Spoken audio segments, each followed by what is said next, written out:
All right, so here's just some questions about the lesson today. Tomorrow afternoon, if someone came up to you and asked for advice in Spanish about a simple problem, describe how you would feel about assisting them in Spanish. I would try to do as best as possible to understand and to give the best advice. I would feel fine assisting them. It just depends on how complex of words they were using. I think I'd be able to give good advice if I was able to completely understand what they were saying. I feel okay. I mean, I wouldn't be completely confident in describing to them in particular, but I'd be okay describing to them somewhat. Okay. How would you have felt prior to this lesson? Not so confident. Okay.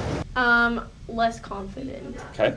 How did I feel prior to the lesson? How would you have felt helping somebody in Spanish prior to the lesson? I wouldn't be as confident. What did you find most difficult about giving advice? What was confusing for you or particularly challenging?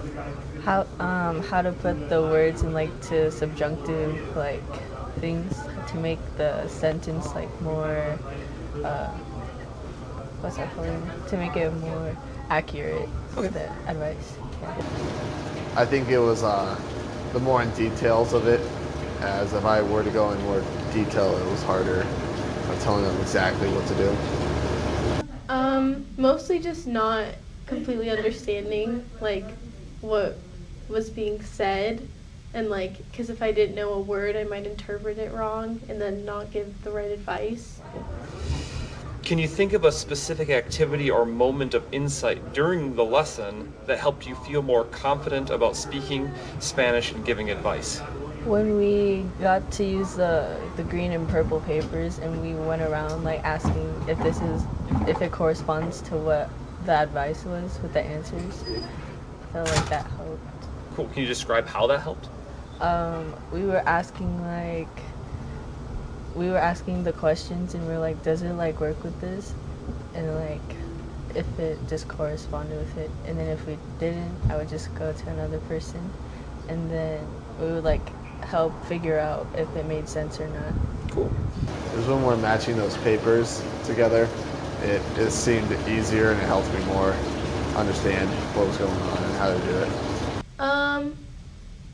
It's good to know that whenever you say recomiendo que, that's always followed by a subjunctive, and so that's just helped me understand that more. And then describe one important thing you learned about the difference between good advice and bad advice in Spanish. Well,